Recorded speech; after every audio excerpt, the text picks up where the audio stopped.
something that we had taken for granted that, you know what, meeting friends is a normal thing. What can go wrong? How can that stop? That can never stop. But unfortunately, because of the current situation, we've had to rethink and reevaluate the way we can continue our day-to-day activities without necessarily doing it in close physical proximity or without necessarily meeting face to face. So the agenda of today's session is essentially to try and understand what has changed, what is still remaining the same, and what's in it for me, or how does it impact me, regardless of whether I'm an undergraduate student, I'm a postgraduate student, I'm pursuing my degree, I'm fresh out of college, I'm looking for a job, or I'm already working in some company. So, how does that impact me, and what do I need to do to survive? And as Yogesh sir said, to excel in this situation.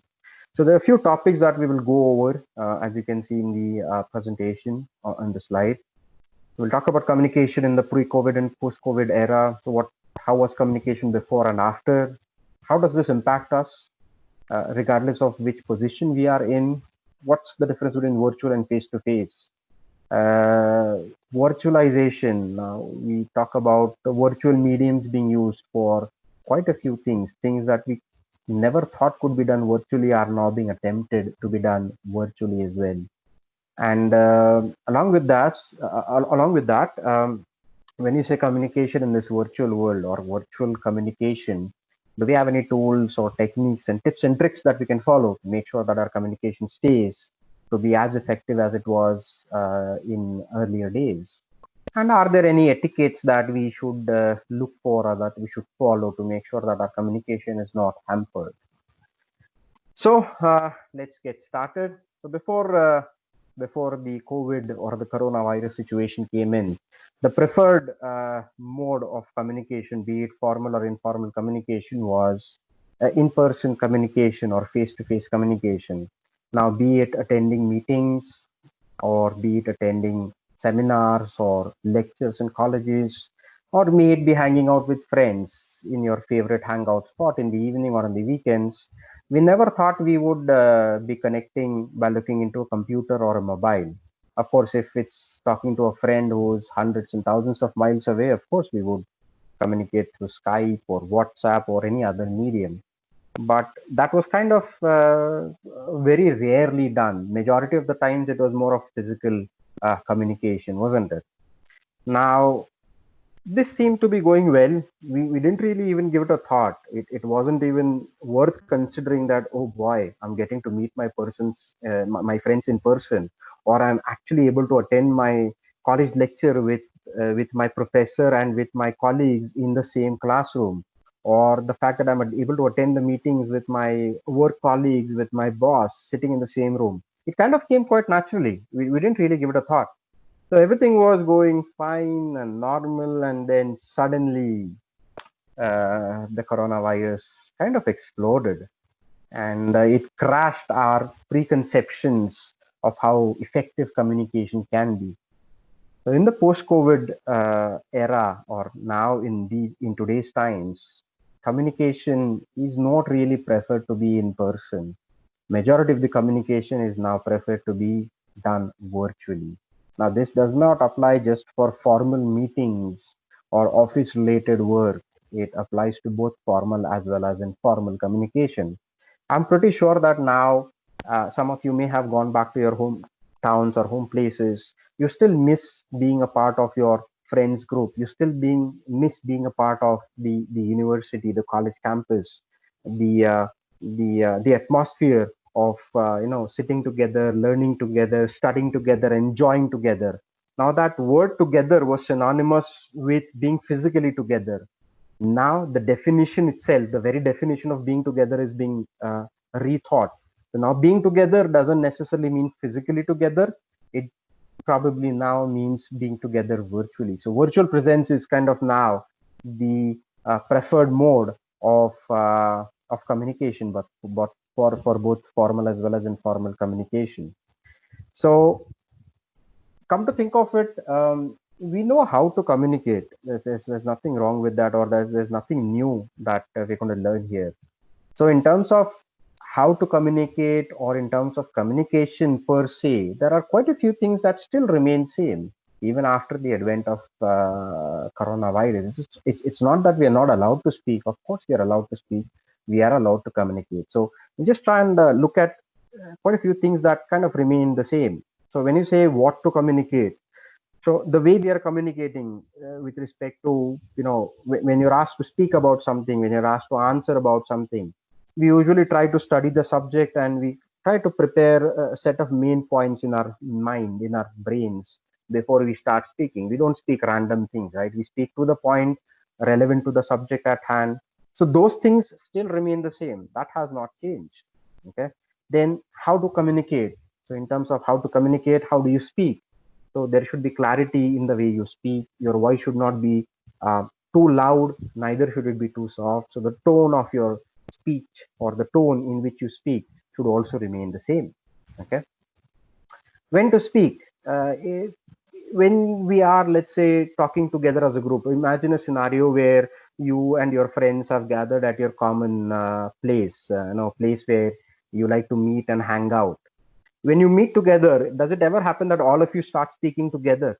Obviously not. You kind of speak in turns, you try to build on each other's points, you have a laugh, you enjoy together. But in terms of speaking, the way you speak, you don't really interrupt in between, right? You kind of wait for your turn to come, or you speak when you're asked to speak. So those things have not changed.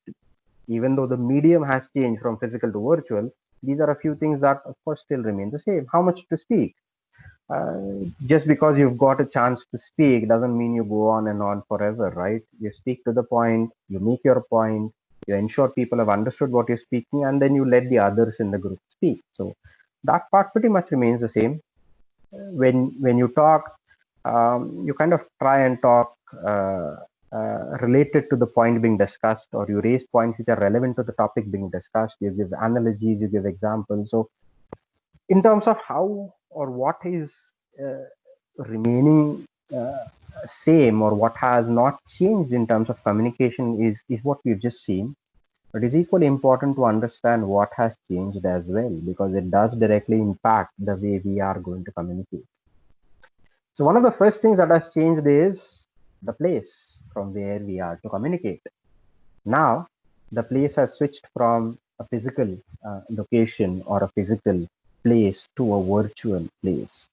Essentially, you're actually sitting at a home, you're sitting at your own home, or you're sitting in one single place, and from there you are communicating with different sets of people for different purposes. Now think of it this way: before the coronavirus situation, when you were at home, you were mentally used to seeing your family members, you interacted with them. When you were in college, your brain was used to seeing that atmosphere or that location, and accordingly, you know that you're in college now. You have to focus on studies, examination, professors, lectures, and so on and so forth. When you are out, let's say in a restaurant, or let's say you are in an office, you know that that's a formal atmosphere. So I need to behave, I need to talk about work, I need to talk about meetings, goals, targets, and so on and so forth. Now the thing is, after the coronavirus, your physical location, if I talk about your physical location, it is not changing. You'll still be sitting at home. Okay. But after sitting at home, you will be interacting with your family members, you will be interacting with your college mates, your professors, your lecturers, and you'll also probably be interacting with your friends, or you might be interacting with people from the office. So the thing is, it is a bit a time consuming task to rewire our brain, to retrain our brain, to tell it that now, even though the location is remaining the same, the way I'm going to communicate, okay, has to differ depending upon the type of people or whom am I speaking to. Because our brain is originally wired, or we are habituated to decide the type of communication based on the location from where the communication is happening. Now that location aspect doesn't change, location remains the same. Okay. And of course, the way you're communicating, like we're doing right now, I'm staring at a monitor screen. Ideally, I would have all of you guys sitting in a classroom or in a conference room or in a big amphitheater where I'll be able to see each and every one of you physically. You'll be able to see me, okay? And we would be able to interact by looking at each other. Now that part of looking at each other, maybe you guys are able to see me, but I'm not able to see you, okay? So that is a big change, isn't it? So along with that, as I said, whom to communicate. It's not possible that everyone can turn on their video cameras at the same time. There is still technology. I mean, of course, technology has caught up, but technology isn't that advanced where I can have 500 people turning on their videos, and each and every one of us is able to see each other and communicate seamlessly, like we would be able to do in person. Okay, so essentially, what you're doing is what the first thing you see when you're communicating virtually is a screen of a laptop or a mobile. Now we are used to talking or working with laptops and mobiles, but that is say for writing emails or for chatting on a group or writing some piece of software. It was not usually a common medium that was supposed to replace face-to-face communication. But in today's world, it slowly, not slowly, but quite quickly has replaced the face-to-face communication. We will come to whether this change is permanent or not, of course, because that is a scary thought. What if my entire life I have to talk to my friends, my office colleagues through a laptop screen? Won't I ever be able to see them again? We will explore that part as well. So just be a just be a bit patient. A few more minutes, we'll come to that as well. Another thing that has changed is communication in a non-traditional means. So talking to friends, talking to family, interacting with professors, we're not really used to doing this by putting on earphones or headsets. So this is an additional accessory. Of course, we're used to using this when we're making phone calls, but when I'm meeting someone face to face, I don't necessarily wear these fancy gadgets, or I don't need to have these technology gadgets around with me, which was a traditional means of communicating.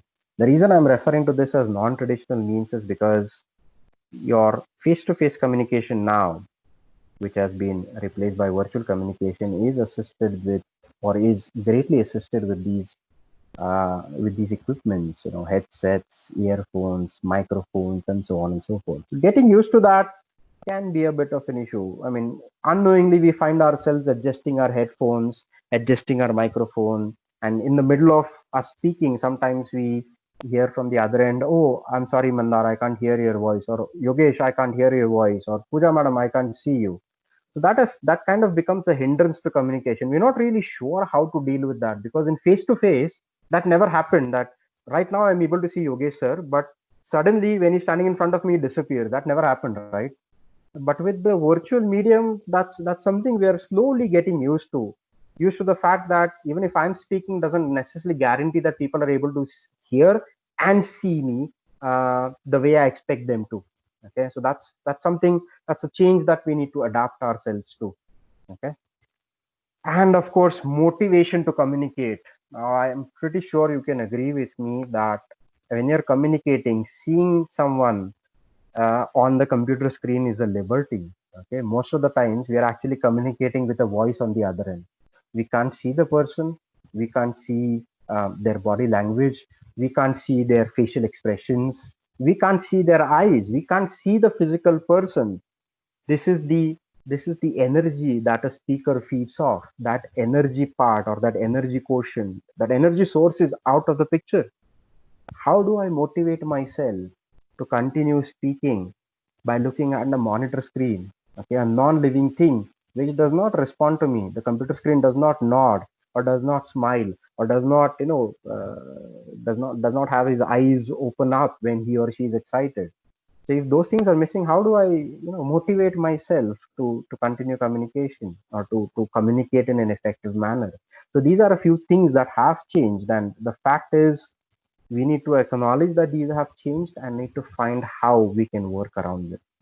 So now the motivation for communication is not going to be with a lot of emphasis on the non-verbal communication, but a greater emphasis now lies on the spoken word. When I say spoken word, what are you saying? How are you saying it? In what context are you saying it? And how clearly are you saying it? that becomes even more important. So some shortcomings of my verbal communication, which I could manage with my body language, hand gestures, or my facial expressions, uh, these uh, these tools or these weapons now have been sheathed. Okay, these weapons have now been put away. My primary weapon now in communicating virtually is the spoken word. Okay, so the way, the clarity, the tonality, the way you're communicating with your words assumes 100,000 times more importance. Okay, so that's a very important thing to remember, because we don't get that feedback that I talked about, the non-verbal feedback from my listeners. For example, I'm right now looking at a presentation and a laptop screen. I can't see how my participants are responding. I can't see if they're bored, if they're happy, if they're excited. There's no way for me to make it out. But still, I need to have that motivation from inside me. I need to have that drive from inside me. And as you might have noticed, when I'm speaking, I'm not sitting idly. You can still see me moving around a bit. You can see my hands moving around a bit. Now, this is something that comes very naturally to me, or for that matter, to any human being, because when you communicate, you unknowingly end up using your body, your hands, your facial expressions. You use that. Now, just because we are doing the communication of the, just because we're communicating virtually, it doesn't mean I have to sit with folded hands. The problem with doing that is your communication energy, or the energy at which you're communicating, will start sliding down drastically. Okay, this is the way you're motivating, this is how you're generating energy to keep that excitement or that interest level in your listeners, even if you can't see them or hear them. If you're not getting that feedback from the opposite end, try to generate the feedback, try to create the energy, try to create the excitement from within yourself. Now again, it's much easier said than done. This requires a tremendous amount of patience and practice. So yes, this is something you should start, getting into doing. One of the things that has helped me doing this, okay, is speaking with my eyes closed. It might sound a bit strange. You might say, "Wow, this is something unheard of." But that's how I am able to practice how my energy level and how my communication can be effective in this virtual world. So, speaking with your eyes closed, you'll be surprised that if your eyes are closed, your vision is impaired, isn't it? You can't see anything around you. So, for some reason, your other senses kind of go up a notch. They are slightly heightened. So, you're able to hear what you're saying, not just what you're saying, but how you're saying it. And that greatly helps you in how you will be able to effectively communicate through a virtual medium. Now, coming to what we are talking about on the presentation. So, with all these things said and done, with such drastic changes happening around the world, and with the fact that I, as an individual, have absolutely no control over this, how is this impacting me? Now, it can be, when I say me, I can be a working professional, I can be a student, I can be a professor, I can be a non-working family member, doesn't really matter, but it has impacted each and every one of us in some way or the other. And the impact, unfortunately, has not necessarily been a positive one. When this thing suddenly started, when all of a sudden I was told that you have to sit at home, you do not have to go outside, you cannot visit friends, you cannot visit your workplace, you cannot visit your college. Of course, the initial impression or the initial acceptance was with a lot of resistance, with a lot of reluctance, with a lot of anger, with a lot of not so positive emotions. So this was an unanticipated, unforeseen situation. This is not something that we had ever seen in our lifetime, and there is no possible way we could have ever even be prepared for this in advance. There was no contingencies, there were no mitigations. It was like it has happened, now we start reacting. So there was no proactive approach for this. Whatever was done is was being done reactively. Now again, we can't really blame people for it. Again, there have been news articles, and there have been social media messages going around strongly. Blame China, blame USA, blame this, blame that. But blaming doesn't change the situation. It just increases the frustration level. So instead of focusing on things that you cannot change, it's best if you focus on things that are in your control. Okay. So a few things that we thought of, when will this end? How to adapt? What will happen now? If I'm a student, Yeah, I've studied so hard, I've got so excellent grades. Will all those efforts go down the drain? Will they be of no use now? Okay.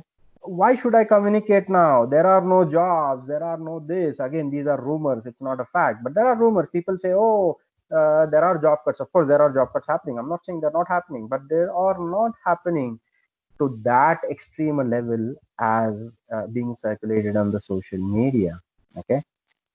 This this particular event is going to have an impact, of course, and recovery will take some time, but it is not the end of the world as people are perceiving it. There is a funny message being circulated around. Maybe some of you might have seen it. A message said that, the Mayan calendar said that 2012 the world is supposed to end, and now they're saying, oh, because of some mathematical adjustments or anomaly, the new date that has been adjusted is 21st June 2012. I'm sorry, 2020. That's when the world will end. Now, it's amazing that this mathematical anomaly was not detected before coronavirus. It was detected only after the coronavirus came in and everyone was impacted by it. Because the anomaly was not virus specific, wasn't it? If it was to be detected, why wasn't it detected in 2013? Why not 2014? Why not 2018? Why now? You can quite it's quite common sense to understand that these are rumors. People are just trying to scare people just for the sake of doing it. Some people have the sadistic pleasure of scaring people. The best thing we can do is ignore them.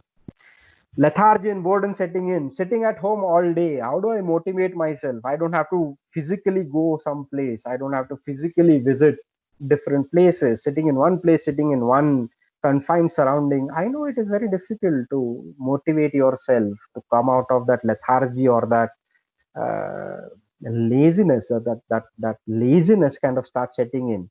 Oh, I am at home. If I don't take a bath now, I can take a bath in the afternoon. Anyways, where do I have to go? But that kind of starts having slowly building up a negative mindset, which amongst other things does start to impact your communication. Okay. When you get into that mindset of saying, oh, you know what, whatever I do, it doesn't matter. अभी कुछ भी करूँ क्या फर्क पड़ने वाला you. If you get into that kind of a mindset, that's a rut. That's a very bad place to be in. Okay, so try to come out of this. Now you might be saying, how does this have a negative impact on communication? It'll be something like this. Give me an example. I'll give you an example. Yogesh sir and Pooja madam said we are arranging these webinars for students. It is being arranged on a Saturday. Now, for me, I probably should have said, oh, Pooja madam, Yogesh sir, Monday to Friday, I have so much of work, 12, 16 hours. Now I'm sitting at home, I'm tired. Itna kaam karke, Saturday, Sunday is my day to relax. I don't want to do the session. Like me, all the other people, all the distinguished speakers that are going to be there, most of them are going to be speaking on a weekend. Now, do you think there is a reason for them doing this? Some of you might even think, maybe the college is paying them money. That is a different point. The point is, by doing this, we are keeping the excitement alive, okay, in what we are doing on a day-to-day basis. This is sort of like a slight change, a slight difference to the day-to-day routine that we have. So this is a routine breaker, which greatly creates that enthusiasm, which greatly enhances our need for communication, and of course, it improves our communication as well. This is sort of like a practice round, you might put it. Okay. So, with all these negative things going around, how do I, as an individual, practice to tackle this situation? Okay. The best way is continue communicating, regardless of how you're doing it, face to face or virtually. Right now, virtual communication seems to be the go-to thing. So yes, please do practice communicating virtually. Doesn't necessarily mean you need to have the best configured laptop, the best HD video camera or whatever. Just continue speaking to people, video on or not, doesn't really matter. Continue to socialize, talk to people that you enjoy talking to, be it your friends, be it your family members. That way you get a positive mindset. Your mind continues working. It doesn't get into a rut. It doesn't, go empty.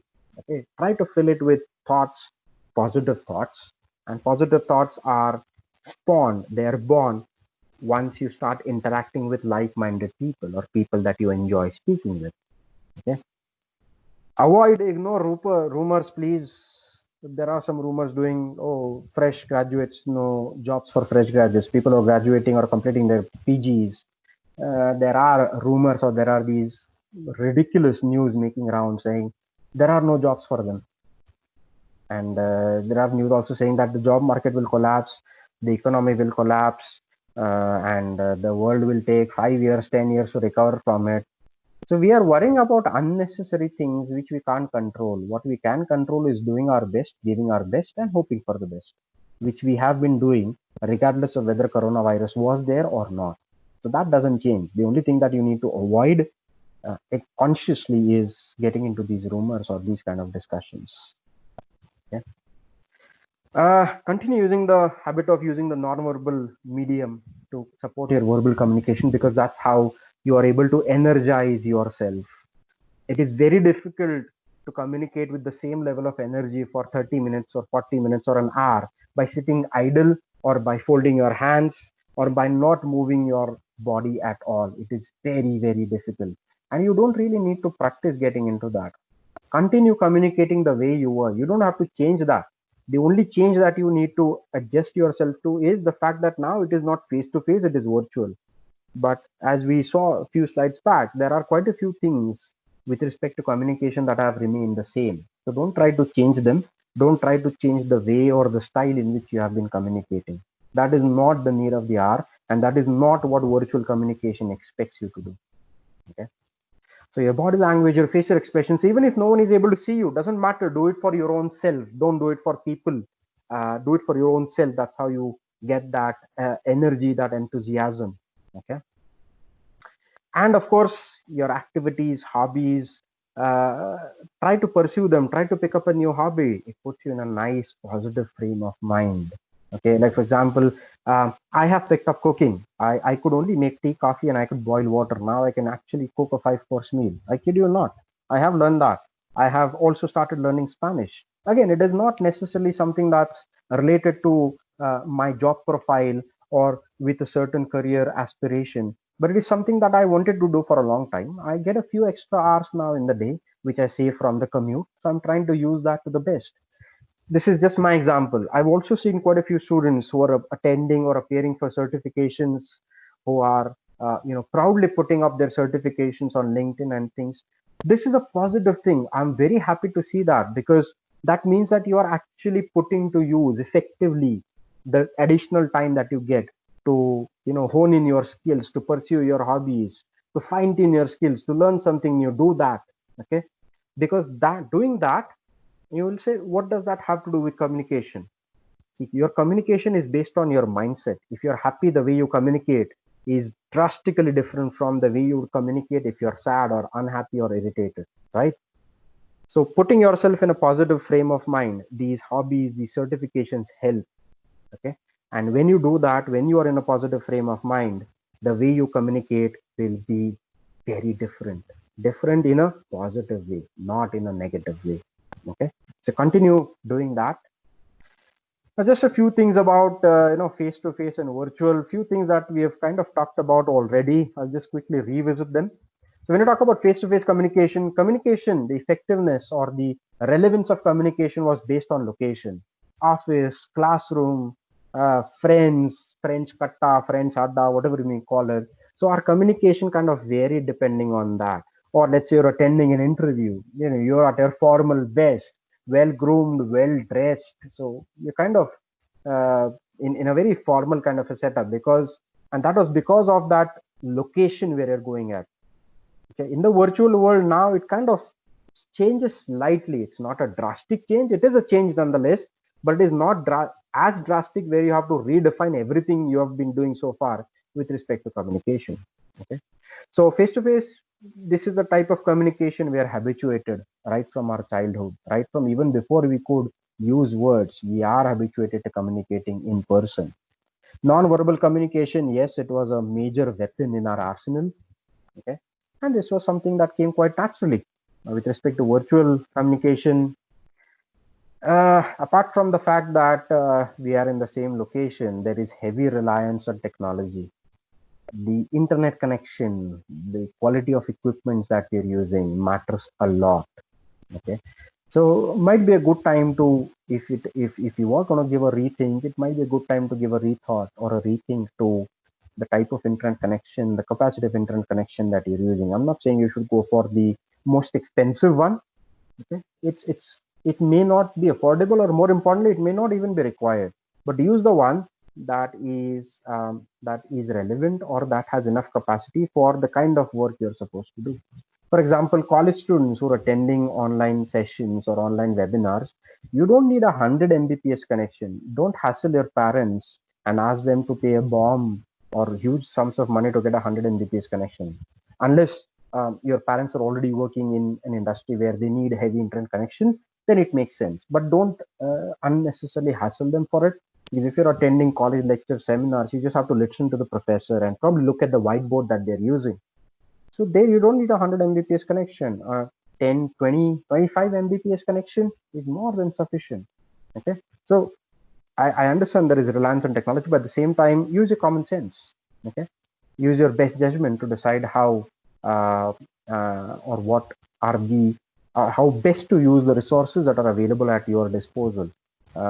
It doesn't mean you have to go to Amazon and start shopping for the best headsets and the best laptops and the best microphones. Don't do that, because probably in a few months you might find those equipments are not going to be as frequently used as you're using them now. Okay, so think ahead as well. Don't think just of the current situation. Think a few months ahead as well. Okay. So non-verbal communication, difficult to achieve, but yes, this is something that you need to practice. This needs a bit of patience. These things are communicating virtually, getting good at communicating virtually. It doesn't come overnight. Okay, it needs a lot of practice. It needs a bit of patience. Be patient. Keep practicing this kind of communication. Your professors, your teachers are there to help. You know, so take their help as much as you can. We are also there to help. So you can reach out to us at any time. We'll be more than happy to help you. As you can see, this set of webinar series that the college has set, that is specifically being done for a reason. That's just to basically keep you engaged, keep you occupied, keep you thinking in a positive way. They want to make sure that no negative thoughts, no frustration seep into your mind. That's why they're constantly running these kind of endeavors to keep you busy. So no, this is an amazing thing. So participate in this wholeheartedly and contribute to this as well. I'm pretty sure you will continue, or you'll feel that it's business as usual for you. Sit at home or sit at office, sit at home or sit in the college, doesn't matter. You do what you're expected to do and leave the rest to and hope for the best. Basically, don't think too much about what can happen in the future. What is to happen will happen. We can't change it. In terms of virtualization, virtualization, using of virtual means for communication is at an all-time high. We can't deny that. As I said before, there are quite a few activities which we never thought could be done virtually, which we thought, best way to do it is face to face. Now these things are being done virtually. For example, school and college lectures. Of course, we had online tutorials, online sessions, but honestly speaking, how many percentage of us actually attended online lectures compared to how many percentage of us visited college lectures face to face? There was a study being done. You'll be shocked by the numbers. The number of people, the number of students, at least in India, who were attending online sessions and online seminars was around 6 to 8%. 94 to 90, 92 to 94% were doing it face to face. In the post-COVID era, the numbers are even more shocking, or not so shocking. The face-to-face college lectures or sessions, any guesses? They've gone down to zero. They're not even 1%. 100% is now being done virtually. Okay, so you can see how drastic a change has happened in such a short amount of time. Interviews are also being conducted virtually. I don't know, maybe some of the people who are on the webinar, if you are final year students, I'm pretty sure you might have experienced that you're actually attending interviews virtually through a video conference. So I'll come to talking about the etiquettes about that as well, because it's quite natural for us to believe that, oh, I'm attending a virtual interview, I'm sitting at home, so it doesn't matter if I have a ungroomed beard or a well worn set of clothes, it's fine to attend the interviews in that way. So we will come to discuss about those points as well. These are just a few of the things that are being done virtually. Onboarding of new hires. To give an example, we had one team member that was selected in December of 2019, and that person's joining date was mid-March. Now, when this person was to join before March, you all know what happened. Now, there's a big question mark regarding the onboarding, right? Now, we still managed to. I'm sorry, there's a coming from somewhere. You get sir, Pooja, madam. There's a lot of noise coming from somewhere. Please unmute yourself.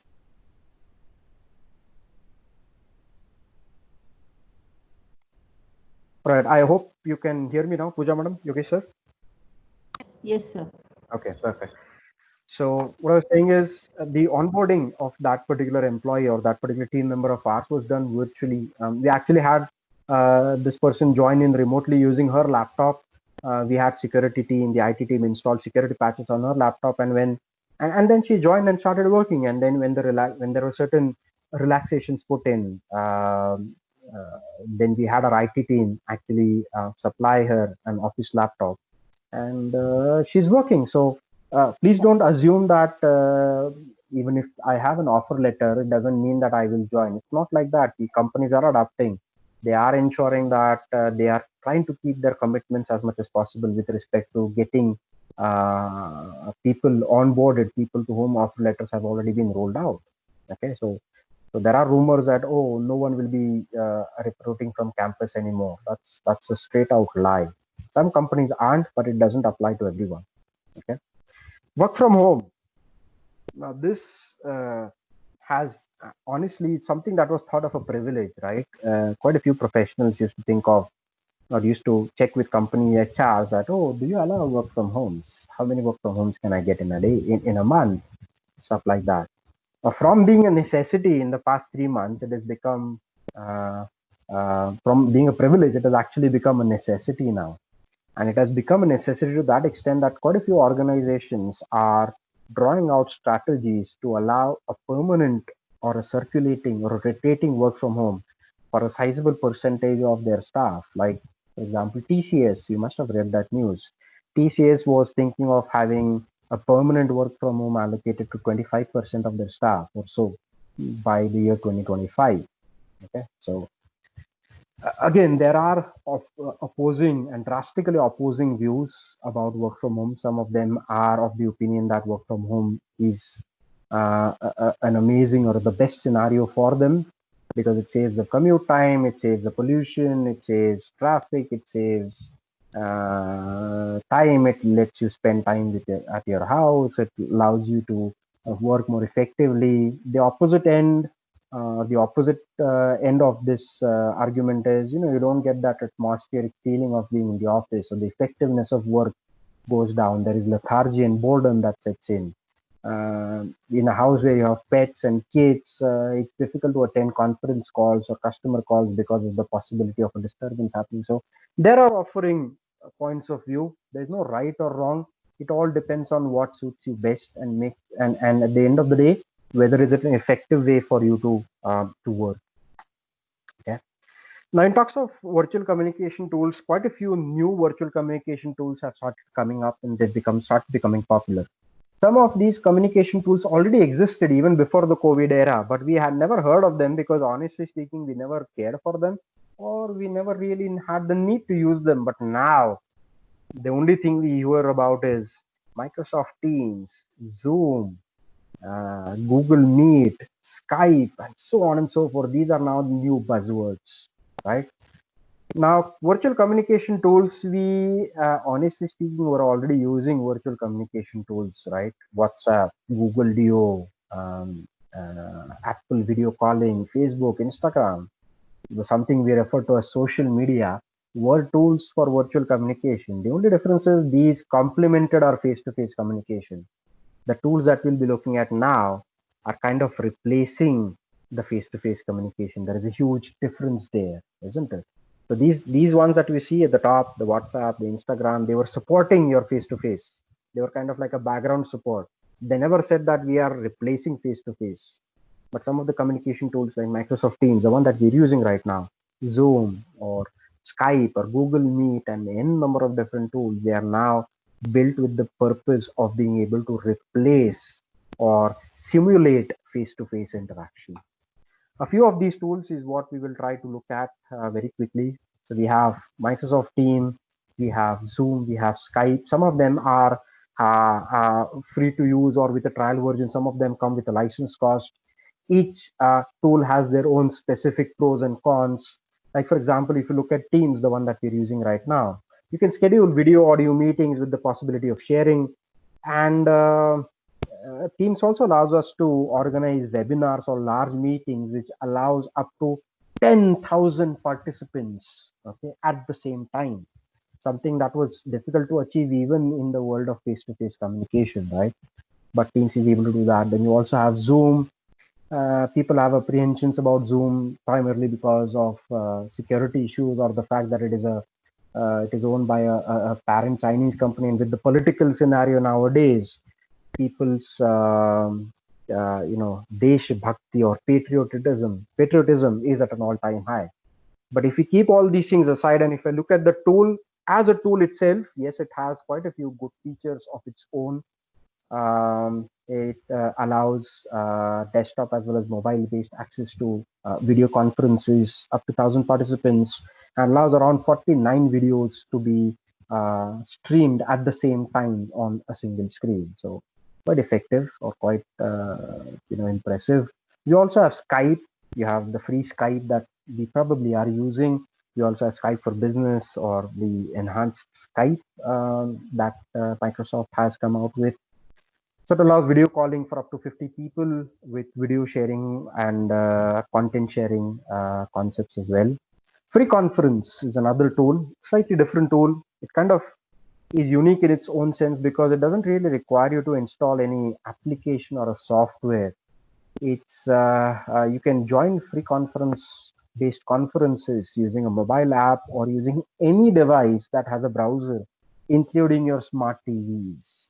Okay, so if you have a device that has a browser, using the browser you can connect to the free conference based conferences or webinars. Okay, a few others, you have GoToMeeting or GTM, which we are all aware of.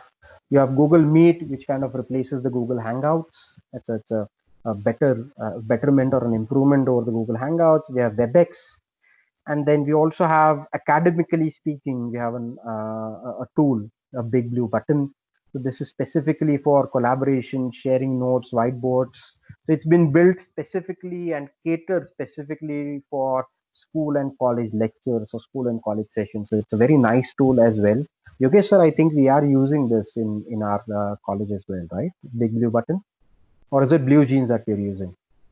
I'm not sure which one what it is, but these are tools that have been specifically built to cater to the professor or the lecturer and students interaction. So these are just a few of these tools. There are many more. I just tried to put in examples of the ones that are being used quite widely. I might have missed out some of them, but these are the ones that I have had the pleasure of working with. So yes, these are pretty good tools.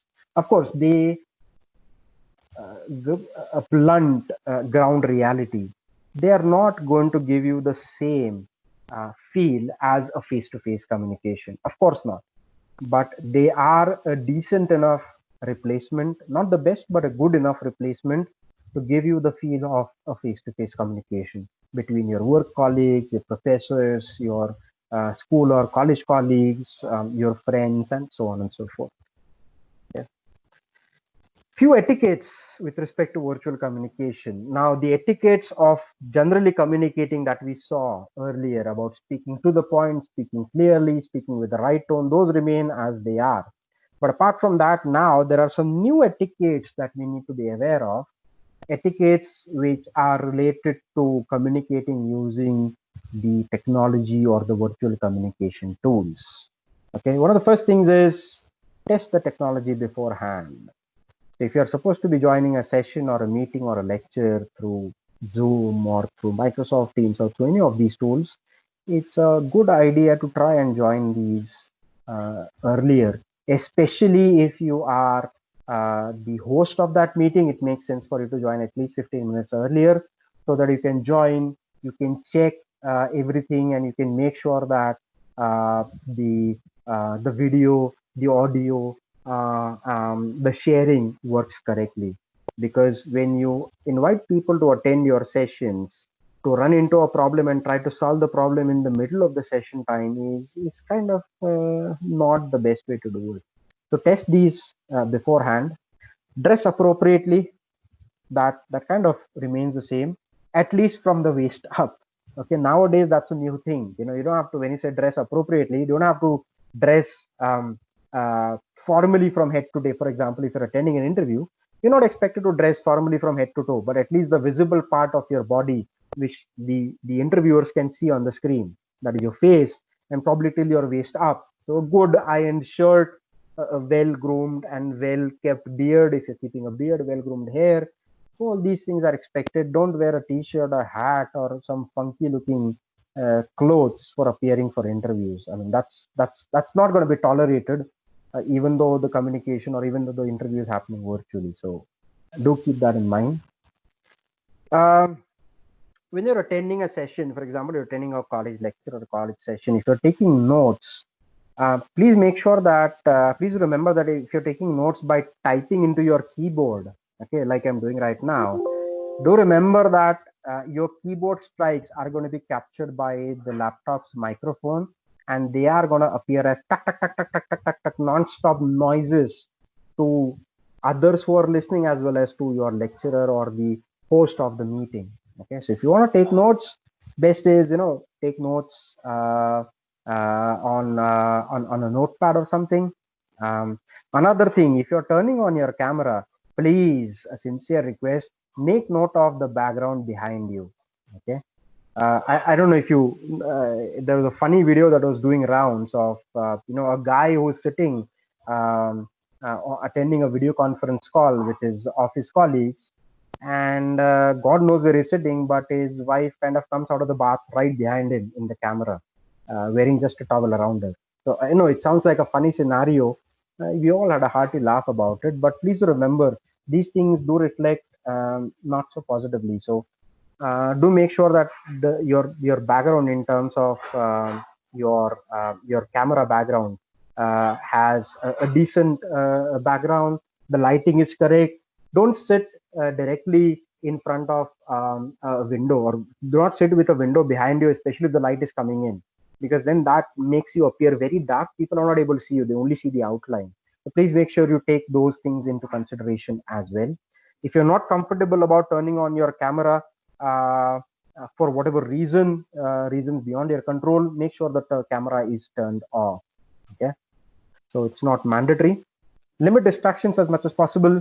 Just because I'm sitting at home and attending a meeting doesn't mean I need to turn on my TV and keep watching that TV, because by mistake, if your video is turned on, it looks quite distracting.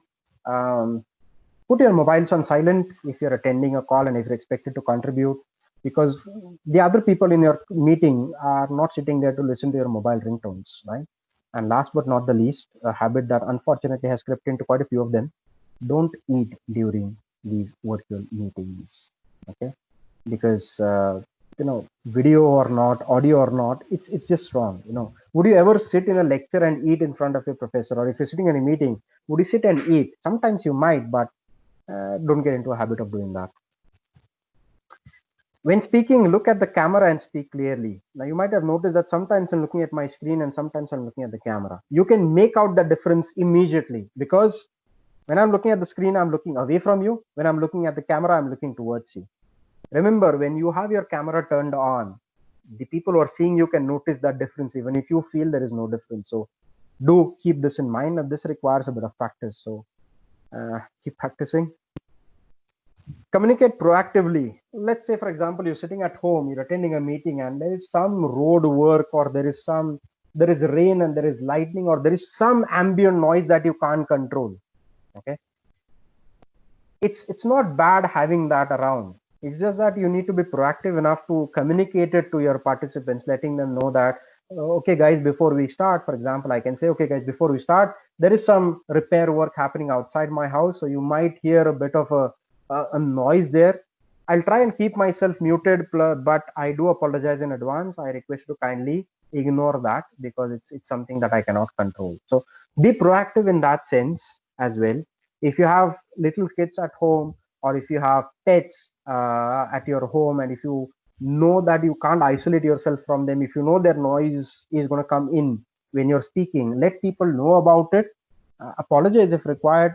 Ideally, try and avoid that, but if you can't avoid it, let people know about it, rather than in the middle of a meeting the participants suddenly hear a baby crying or a dog barking. So instead of letting them find out the hard way, just give it to them earlier, so that they can be mentally prepared for it.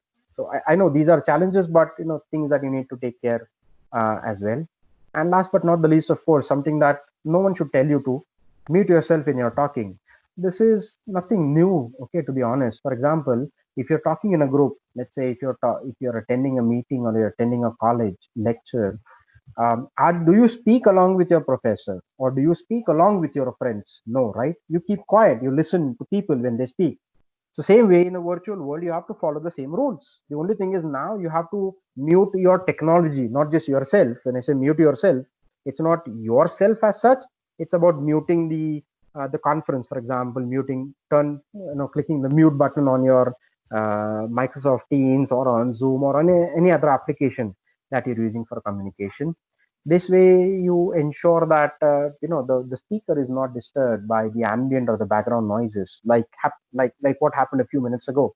Okay, because it can be quite distracting, and it can be, to be honest, quite irritating. Okay, so please do make sure of that. Imagine if you're speaking and suddenly you hear a loud noise into your earphones. It is very distracting, and you kind of get a bit edgy, a bit angry, right? So we need to be considerate about each other in that aspect, and take this as an unsaid rule. If you're not speaking, mute. If you want to speak, either raise your hand, type in a note, then unmute, and then start speaking. Don't just jump into the conversation without giving a heads up to people. Okay. And last but not the least, I know this should not be said, but unfortunately, people still have to be educated on that. It's not just about students. It's for people at different levels. Don't take your bathroom and computer with you to the bathroom. Okay, please don't. I've seen people do it. I've experienced people doing it. So you are speaking with someone is speaking, that person has to answer the HOS call. He goes inside the bathroom, and you can actually hear the person's flush. I mean, come on, that's worse than ridiculous. If you have to excuse yourself to go to the bathroom, do it the way you would do in a face-to-face world. When you're communicating with someone, if you have to go to the bathroom, do you take the person you're talking to along with you to the bathroom? No, right? You excuse yourself, you go, and you come back and continue communication. Do the same thing when you're communicating virtually. There is nothing different.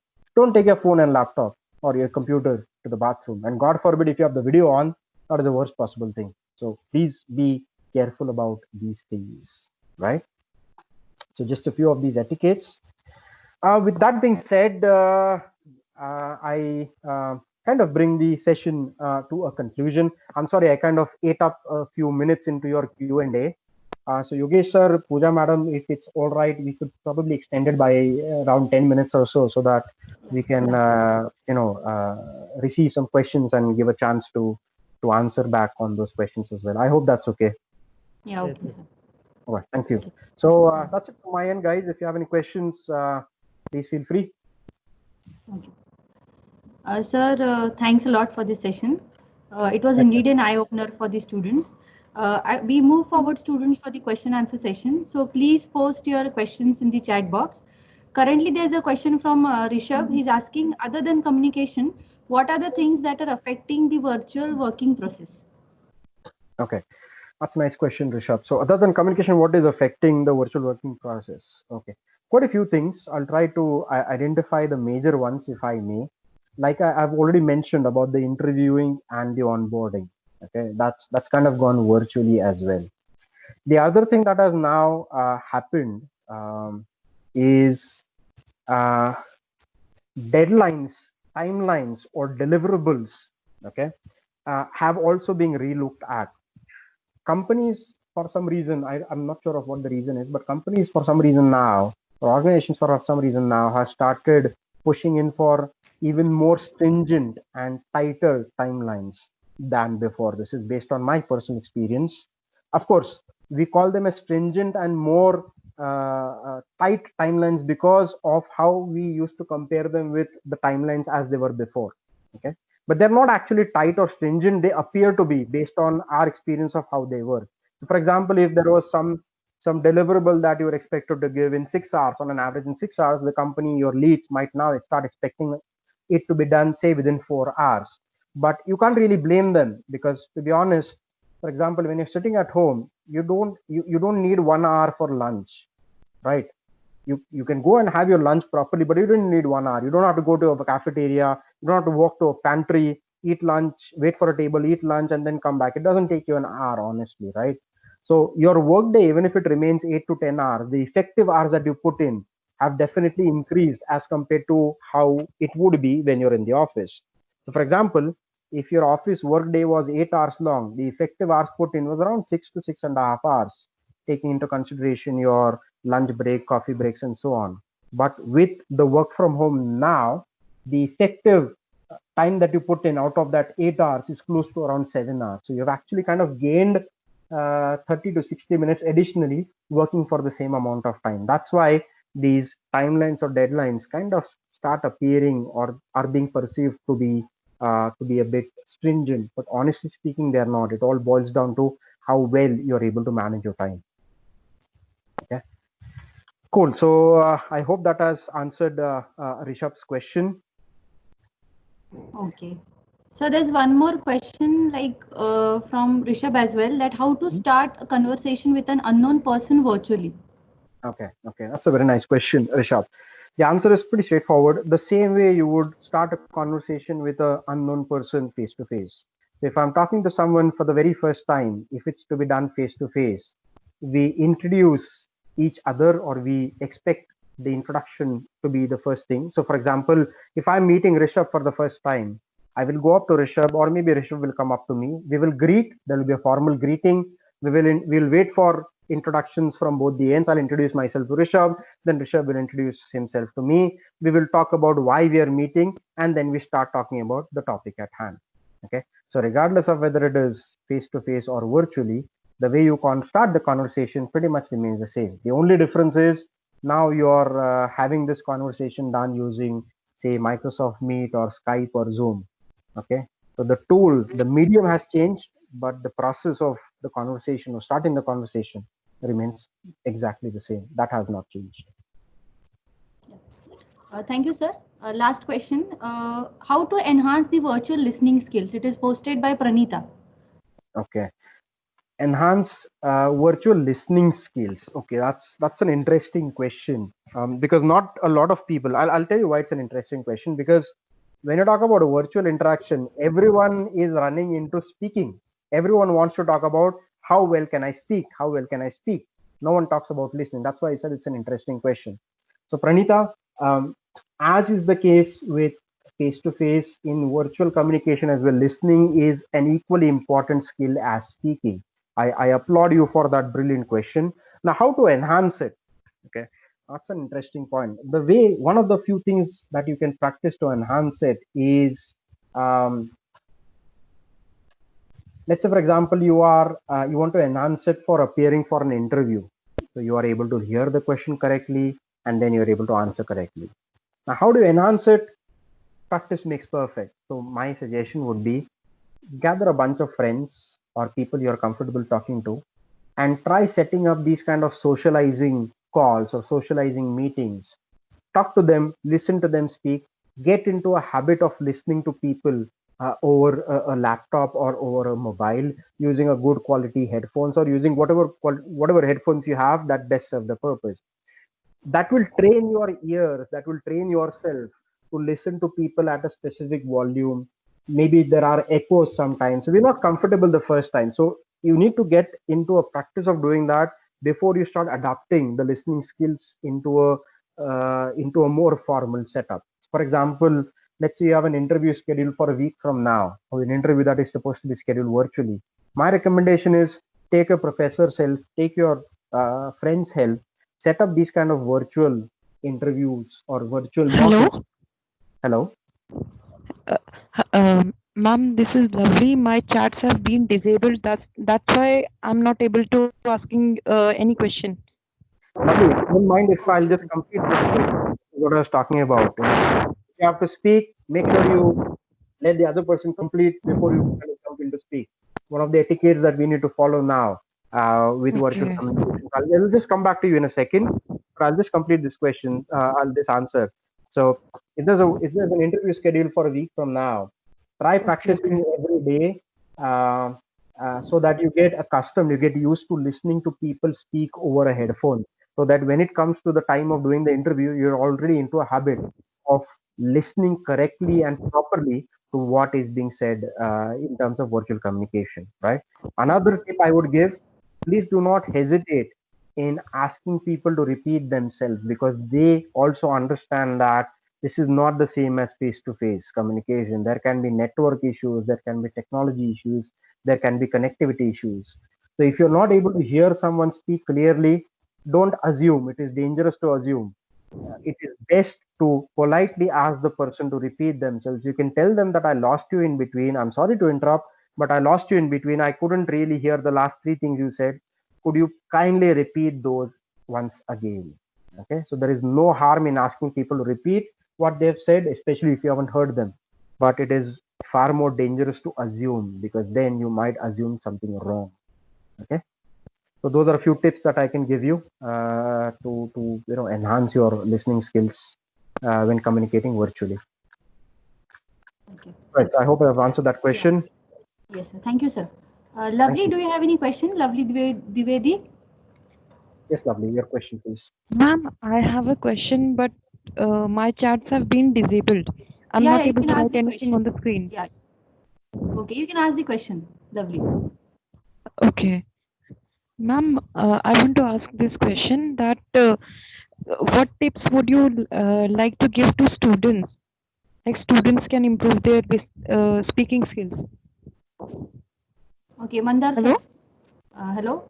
Yeah, yeah, Uh, yeah. I got Yeah, the question. yeah. Okay.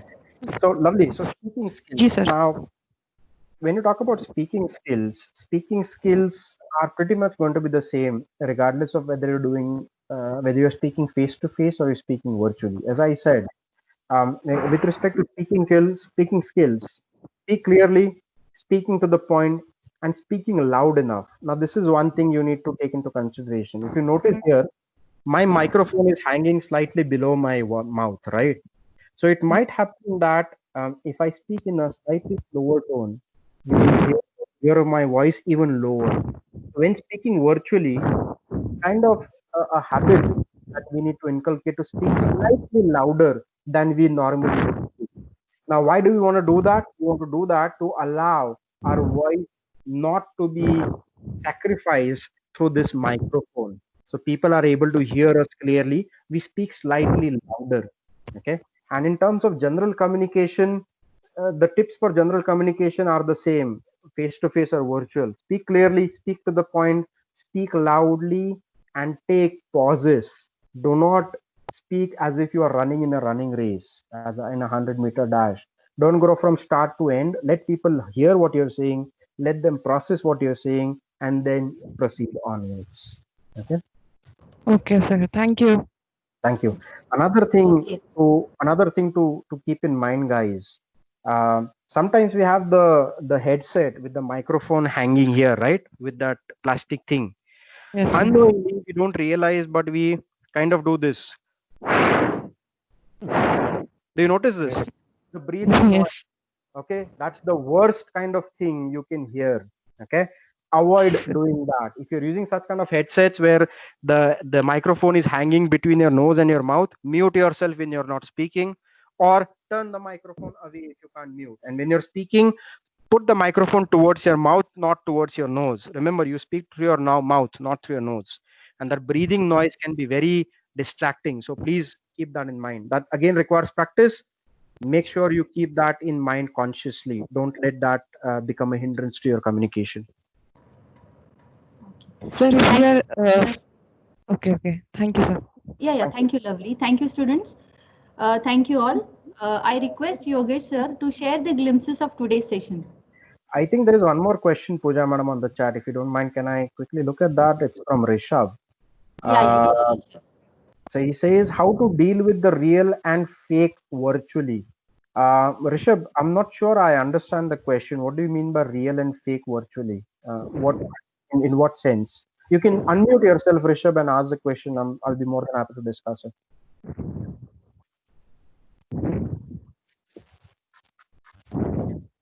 People, okay, real and fake people. Okay, okay, that's an interesting question.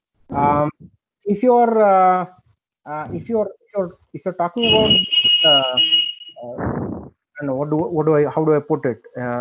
College. If it's someone from the college who's communicating with you, I don't think you need to worry about whether they're fake or they're real people. It probably would matter if you're getting these job calls or interview calls or placement calls or loan and finance related calls. So like we did before, even today, we have tools, we have applications which allow us or which help us understand whether these are spam callers or real callers. For example, you have Truecaller, or you can speak to those people, try to get their details verified before you share any sensitive or personal information about yourself with them. Okay, so like we did before, even now those things do not change. Just because we're communicating virtually doesn't mean we trust every Tom, Dick, and Harry that tries to reach out to us. Okay, so do their background check. Use your common sense in simple words. For example, if someone calls you virtually that, oh, your debit card has won a free lottery, you don't give debit card number to them, right? The same thing applies here as well. But with the virtual world now, the scamming people have found a new scam. They will approach college students, especially final year students, asking them or reaching out to them to uh, uh, to uh, to help them get placed in companies, and they ask for a nominal fee. Anyone who's asking you for money, a simple rule: anyone who asks you money to get a job interview, it's a fake call. Ignore. Use that blanket rule. There are no exceptions to that. Absolutely none. Okay. So I think Uh, Rishabh is talking about a situation which he heard of in companies. He So, sir, probably can yes, Rishabh. hello, hello. yes. Yeah, Rishabh, you're Am I audible. am I audible? Yeah. Yes. Sir, so I have got to a situation. I have seen that companies told people means they were giving their interview, and so company gave them assignment to complete in somewhat around in 2 or 3 days time. And when he submitted all the task Mm-hmm. correctly, and Mm-hmm. after that company didn't take to his for his job after completing the task successfully. Mm-hmm. So how to deal with that type of work where we complete our task and we give all our effort, and instead of that the companies doesn't take our effort Right. in Right. consideration. That's an interesting question because I've heard about something like this even before the coronavirus situation came in. I think a couple of years back. Usually, when you're appearing for companies, interviews, or when they're giving any tasks or whatever, you would expect some sort of a written confirmation that this is a part of an ongoing interview process. Okay, so you need to make sure that such kind of a written confirmation is given from the company, from the authorized person in the company. Let's say, for example, you get an email from XYZ person from that company ID. You have LinkedIn, something that I advise people to do.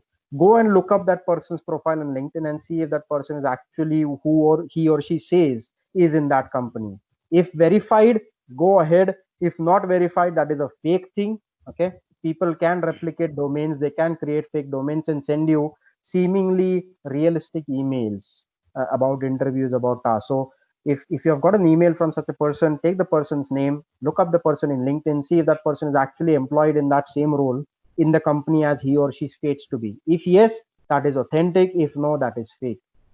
Okay, Sir, because usually if they are professionals, will have LinkedIn accounts, especially recruiting and HR people.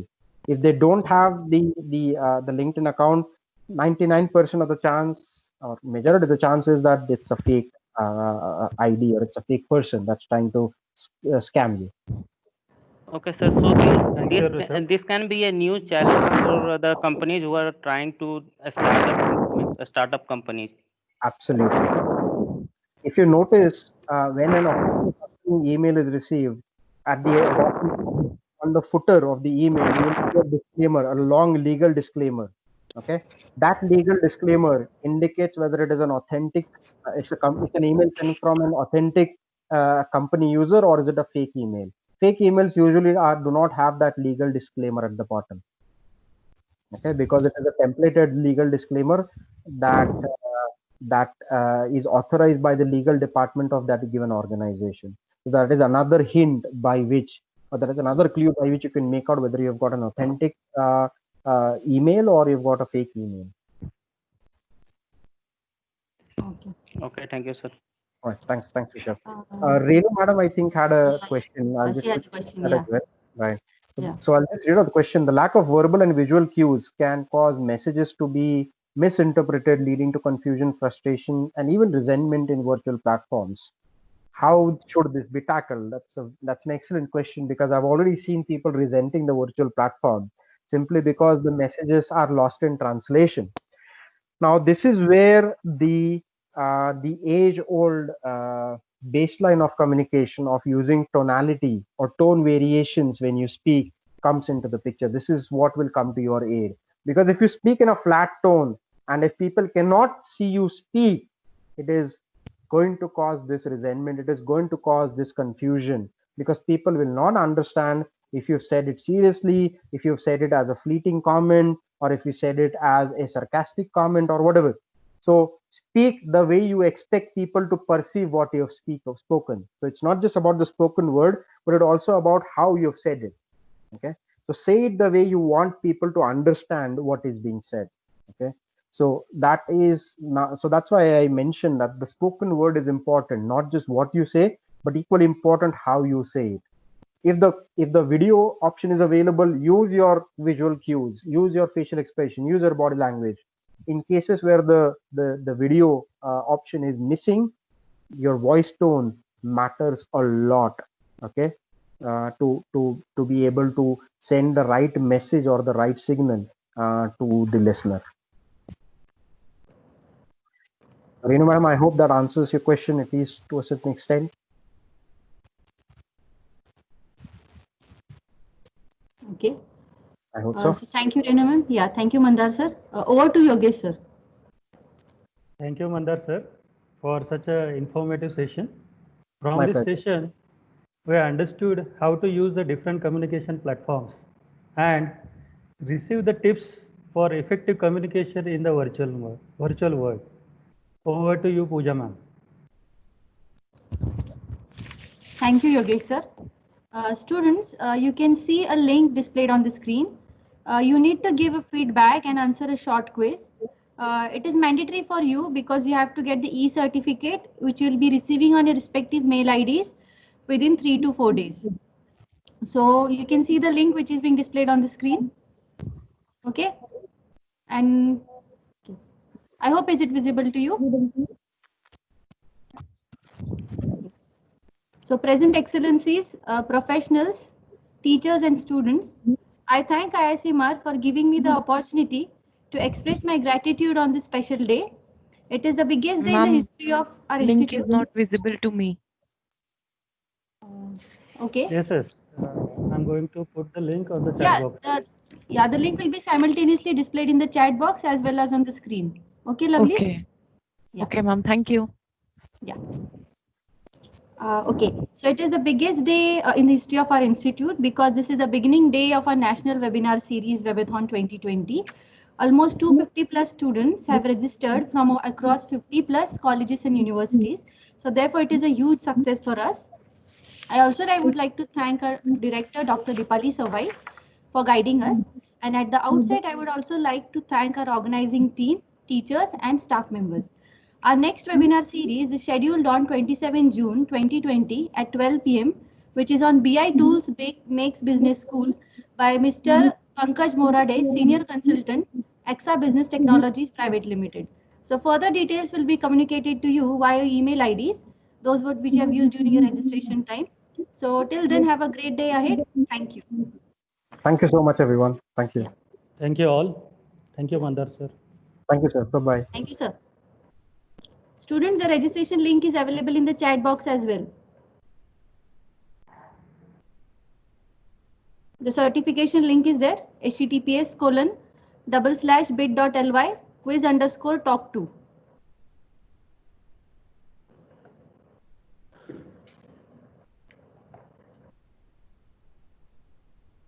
Okay, so as I mentioned, certificate will be mailed to you within 2-3 days. Okay.